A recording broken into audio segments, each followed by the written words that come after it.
What's up, YouTube? This is Dundee. This is a real important video. I am about to break down exactly who Christopher Columbus really is. Now, I got two source books and dictionaries to pretty much break down, and pictures and maps to pretty much break down who this man really is. Now, first source book is Christopher Columbus was Portuguese, and the second source book is The Portuguese Columbus Secret Agent of King John II, aka King Ioannis II, but we'll get into that later.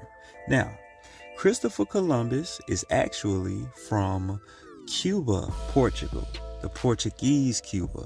All right. Now, this place used to be called Hispania in the 1500s. Now, as you can see on the maps, you can see Hispania. Portugal is on the map as a landmass. As you can see on the left, underneath the circle, on the left side of the circle, underneath it, you can see the word Portugal. And you can see Castilla as well. They are land masses, but yet the whole landmass, as I got circled in red, is called Hispania. So we're going to say he was Hispania for the record, and that he spoke Portuguese. So since Portugal is on the map, we're going to say he spoke Portuguese, but for the record, we're just going to say he's Hispania, because how do we know that language he was speaking was coined Portuguese? It could have been really called anything, because I mean, technically Hispania is the place they're from, so it could have been called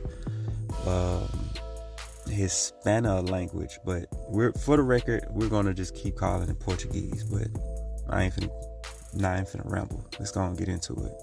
So, Christopher Columbus is Portuguese of mixed noble and Jewish blood, right? He was not this person. He was not a pale-skinned Italian. He was more than likely a colored man, and his real name was Salvador Fernandez Zarco, and he assumed an identity of what was really called Cristobal Colon, or Cristobal Colon.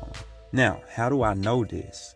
Well, it's found by the interpretation of the navigator sigla, his logo, his trademark, y'all. So from his handwritten letters, it'll tell you what he wrote and what he meant. It's from the Book of Privileges, 1502. Christopher Columbus is a trademark. I'm about to break it down to y'all. Patience, privileges, warrants, T. Other writings of Don Christopher Columbus, High Admiral of the Ocean Viceroy and Governor of the islands and mainland. So this is his letters. As you can see up top is the cross, because they were bearing cross. He worked for the Holy Roman Empire, their subsidiary. At the bottom, you see circled, that is his sigla, his trademark, pretty much his signature. And we're gonna get into it, y'all. And up top is more letters, I think written to him. I'm not sure if he wrote these letters. I think the king was writing back. But as you can see, that's his name up top, Cristobal Colon. So let's get into it. Now, definitions of the word Colon. Google oldest definition. Noun, Colon plural is colones. It is the basic monetary unit of Costa Rica and El Salvador, which is Christopher Columbus' real name. The money is equal to 100 centimos in Costa Rica and 100 centavos in El Salvador. And this was by 1892, I think.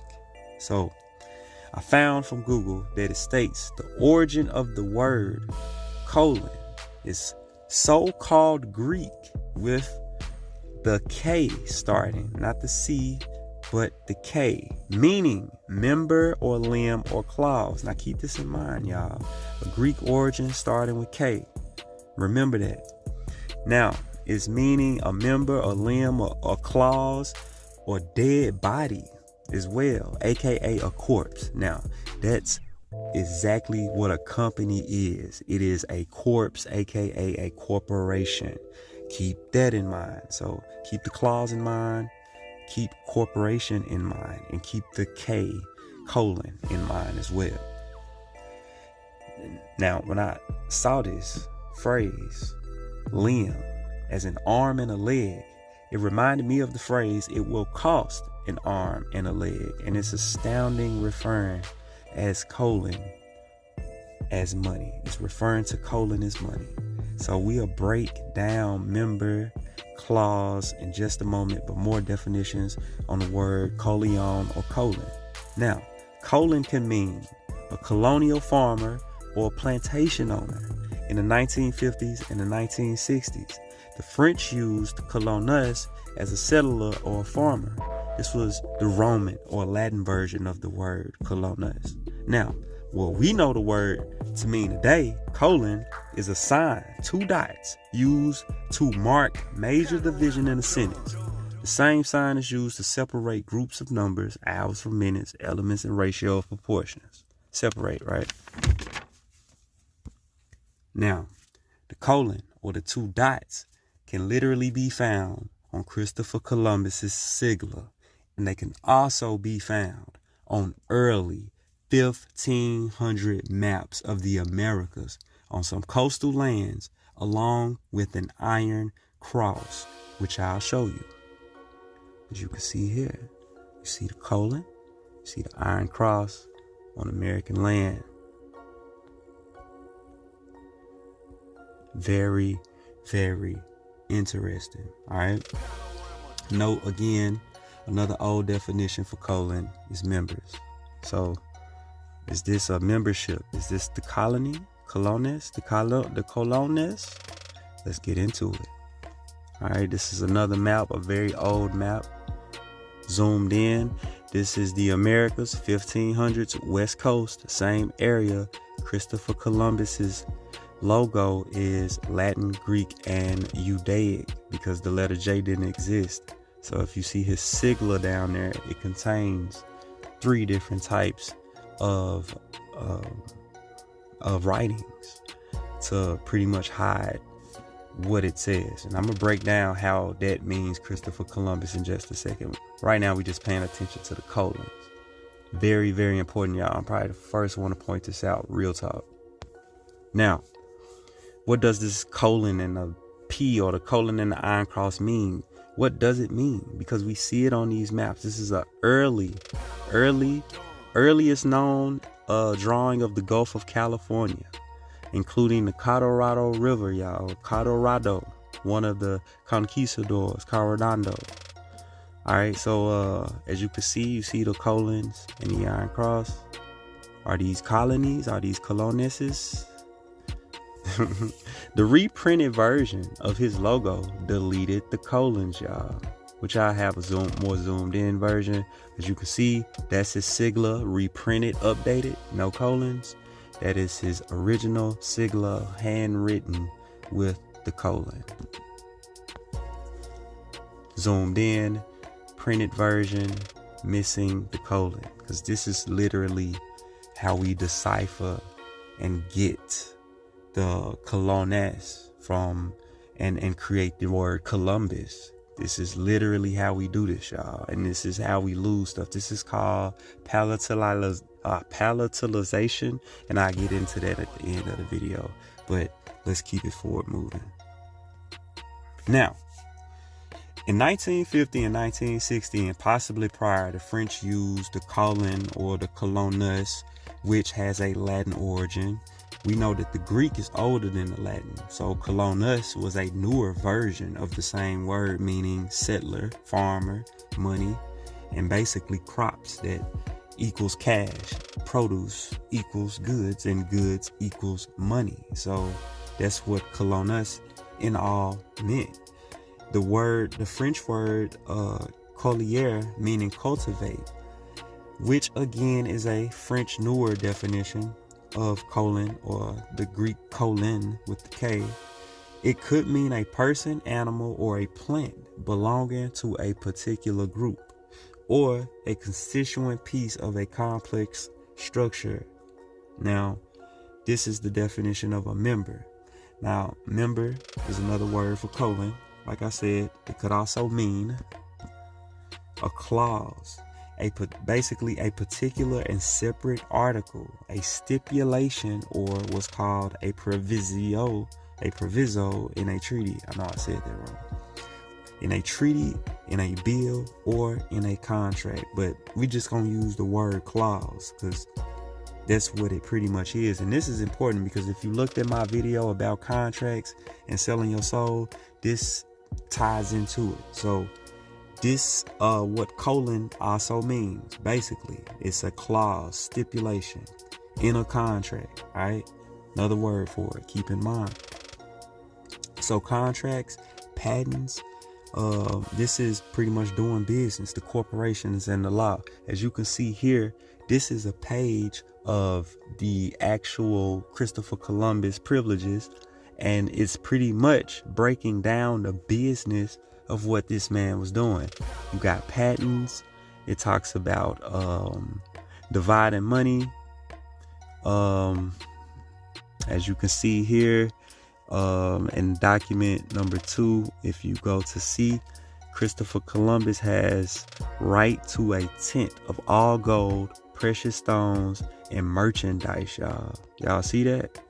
So it says the following patents granted to Columbus, y'all. So this is literally clauses, the contracts, and what they were doing business as. All right, so down at the bottom, corporation trademark, Christopher Columbus. That's what that says down there. It says Don Cristobal Colon, and we're gonna break it down how it says that. Now, real quick, I want to say all of this is double speak. Remind you, so you see how many definitions the word colon has. It's double speak, it's ambiguous, it's coded. It shines light on how the invaders of the America used the word colonized. All right, colonized, aka Columbus. It's the same word. It's literally the same meaning. The name or the word Columbus has multiple meanings, dealing with doing business as, exploring, settling, farming for currency with stipulations or conditions attached. So mind you, this is a company logo or a trade name or a trademark. A trade, keyword trade, aka sales, because it was a need to barter first. All right, the Holy Roman Empire, money was useless to the people of the land, only used in the colony or the provinces, right? All right, so we're going to break down the man's name and how we find Christopher out of the sigla. Now, y'all already see Coleon is pretty much plain as day. We're finna find Christopher, or what I would like to say, Cristobal. Now, as you can see down there, the VAL already. But let me show you how we get down to it. Now, let's break it down. Now, I'm gonna run through what they got in this book real fast, but if y'all would like, this comes from, I believe, the first source book. So it says, first we analyze the upper part of the sigla because it is easy and there is a general agreement as to its interpretation, right? And what they're talking about is this upper part here, the SSSAXMY. That's what they're talking about. He says, let us recall that the period in front of the letter S signifies repetition as in musical notation. Let us note that the letter X means crossbreed, hence son of, and because 500 years ago the letter J did not exist in the Roman alphabet, the Greek Y was used as the initial letter of the name Joseph. So y'all got to know that, So check this out. The Y was used, you know what I'm saying? So like this whole thing is coded. This is a whole code right here. Whole sigla, whole code. It says it's a recommendation to his written. This is written in Spanish. Here's a depiction of his sigla by his own hand. So this is how we get the word Cristavo. So XPO pretty much means Cristo, and the FER means Avo, and Avo means to carry. Cristo means Christ. So I found from my own research, researching the word Cristavio or Cristavo is Portuguese, and it lets you know that it is Portuguese, and it does mean bearing Christ. So they say bearing Christ, or it means carrying Christ. Literally same thing, to carry Christ or to bear Christ. All right, so it also avio or ovio, literally ovio, and we'll get into Drake in a minute. Colonizer, we'll get into that in a second. But ovio means to carry or bearing Christ. Another definition for bearing is a device or a charge, right? As in charge you a price, as in charge you for something, right? Ooh. Another definition is the direction or position of something or direction of movement relative to a fixed point. This is a German origin. Now, this is Greek, and how he got his sigla, making it look Greek by putting it in a mirror, y'all. Bro was cold with this, and the author was even cold figuring this out. So if the image is in a mirror, it actually says Cristavo Coleon, like it is where it says Cristavo. You can find the word Cristavo in the backwards version of the top part of the sigla. Put that in a mirror, and that is what it will translate up there at top. So I found it very, very interesting. So it's letting you know they were using Greek, wow, in the sigla. So let's keep it going, y'all. Christ is the word, has a Greek origin, and it's really a Hebrew origin when you go back even further. According to Google, Greek from Christ is Korean, which means anoint, and Hebrew is Messiah, and creates this Greek word somehow Christos, so which means anointed. So I added that to the whole interpretation as well. Very ambiguous. So Christ also means anointed. So that's what Christ really means, anointed. So bearing the anointed. So keep that in mind. We're going to keep getting into it, y'all. So how do we figure out his real name? Salvador Fernandez Zarco, his actual name. Well, this was pretty much figured out through his monogram, because it was signed as well with the sigla, and the monogram was broken down in this book by the author and his wife. And y'all can go get this book, check out how they broke it down. It is very miraculous. Or you can go to my guy Carameo. He does a reading of the book, and shout outs to him, how he put a lot of this information out, man. I'm just going off, I'm piggybacking, I'm just adding what I like to do. So y'all see the pictures, y'all see the artwork, the maps, that's my thing. All right, so the monogram, that's how they figured out his name, Salvador Fernandez Zarco.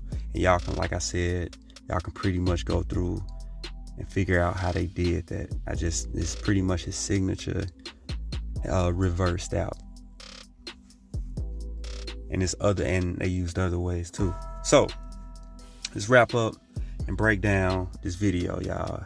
Y'all looking at a picture of the actual Columbus or Zarco.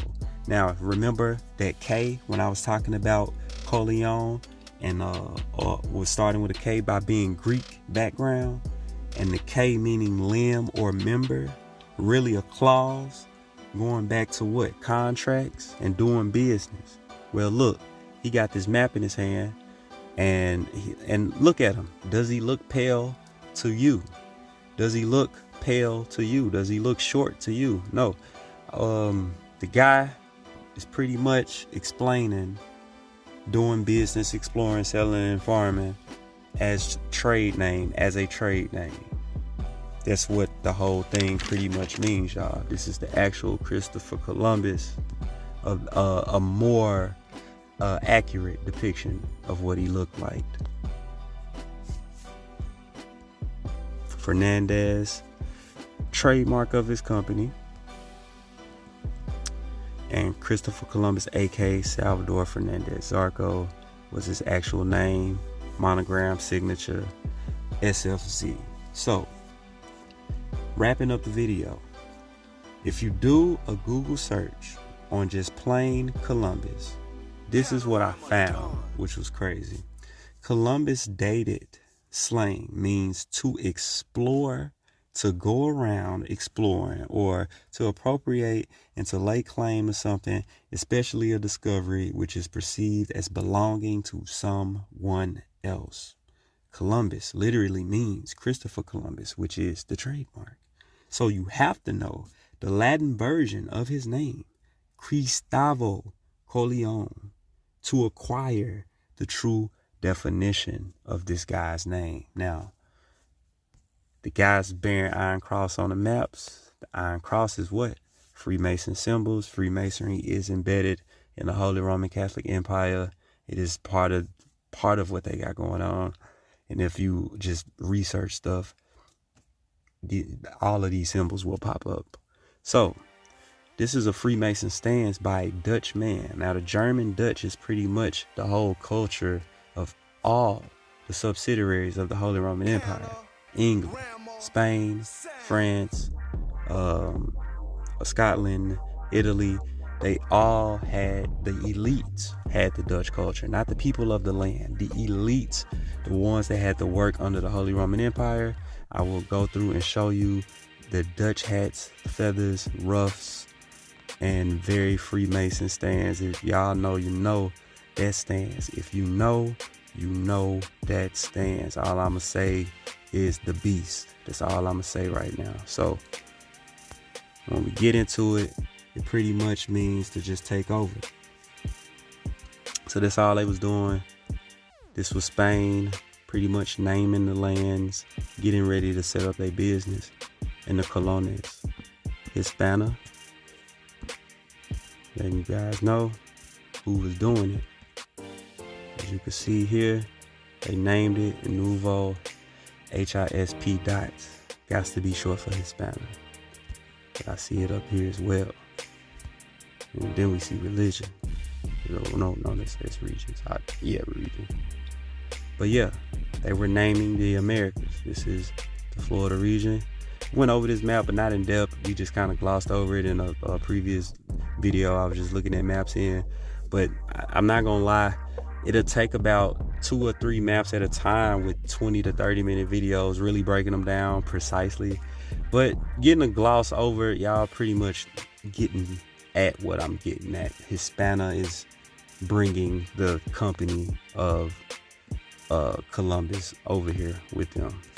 And El Salvador was no more than one of the guys helping them out. One of the main guys. Hispana, letting you guys know that was the landmass they truly named their peninsula after, because why would they name the new lands after it? Once again, La Nueva Hispania, I think that's French. Showing you, if you can see the colons on there, yeah, I think I showed you guys that. So we're gonna wrap it up real quickly. All right, this is how we're gonna wrap up this video. Now I just want to show you guys Cuba, because this is a named land from the actual Hispana land. And as you can see down there, that says Jordan Cristavo, and you can see the I instead of a J. I'm guessing, I'm translating that to Jordan. I'm not sure, but it looks like it could be that. But that's definitely Cristavo at the bottom. Now, that letter J didn't exist, so this tells me what. So if y'all see, let me see, where's Jamaica? Where's Jamaica? Right there to the left, y'all. There's Jamaica. Starts with the letter I, right? I can't even pronounce it. It wasn't Jamaica. So if the letter J didn't exist, then who was this dude they called? He didn't exist yet either, did he? At least not that name. And a lot of y'all already know that. So this is just further proof.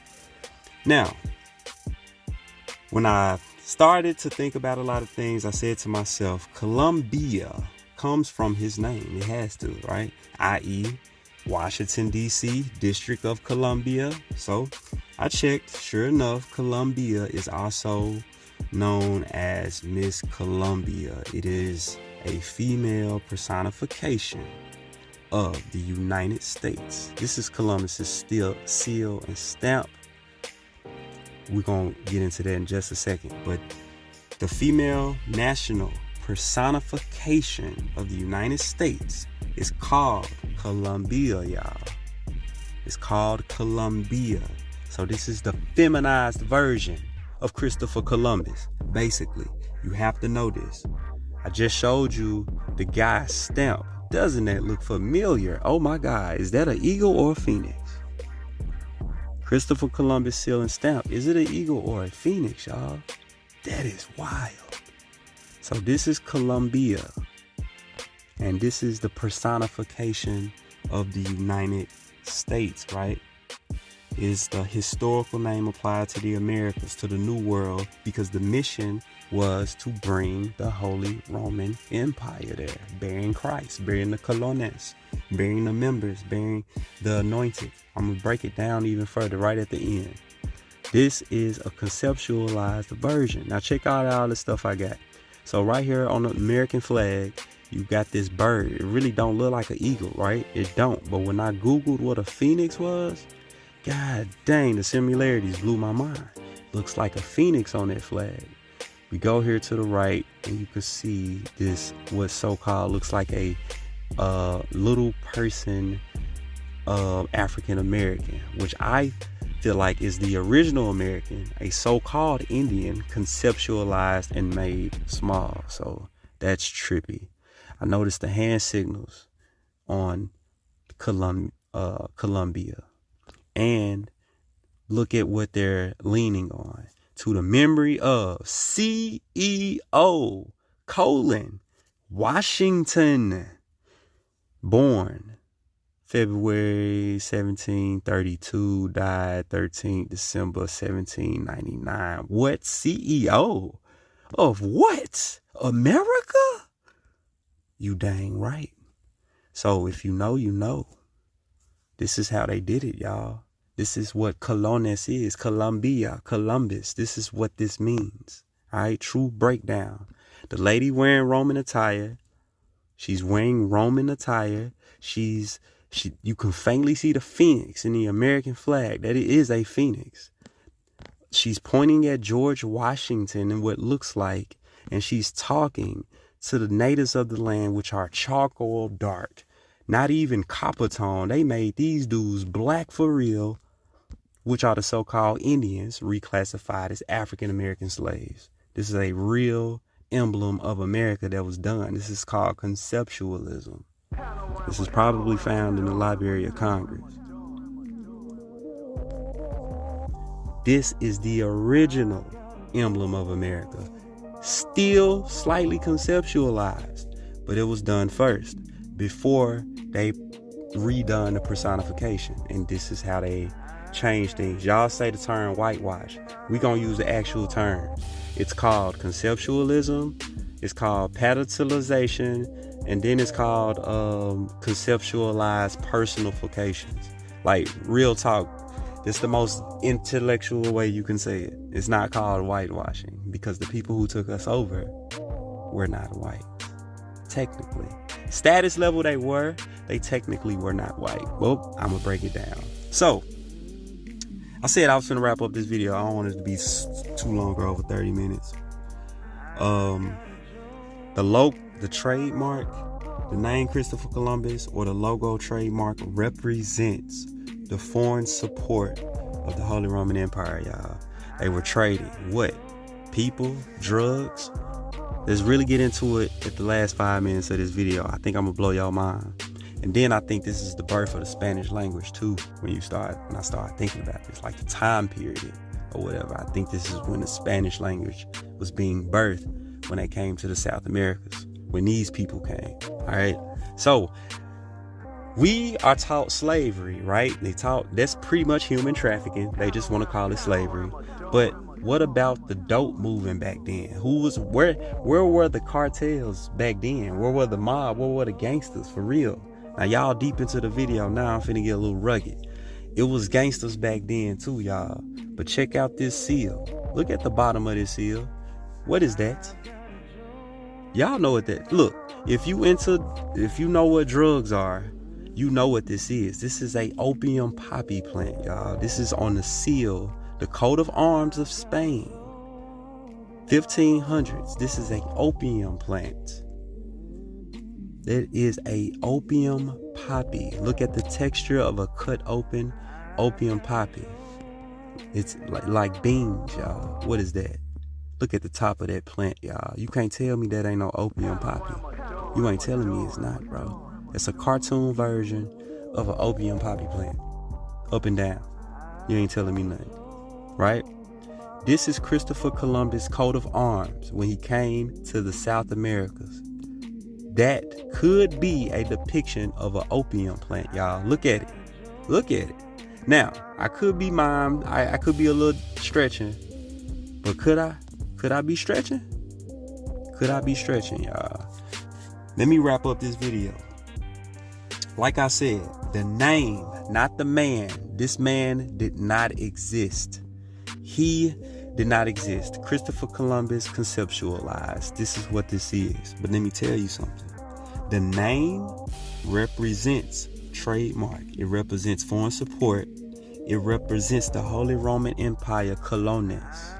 Members of the colones, settlers, i.e. pilgrims.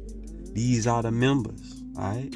So money working under King Ioannis II in the 1400s, mid to the late 1400s. And they are pretty much a subsidiary of the Iron Cross.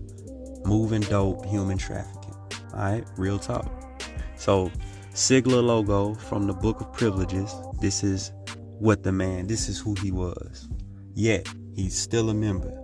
He's still part of the, just because he dark skinned don't mean he ain't with it.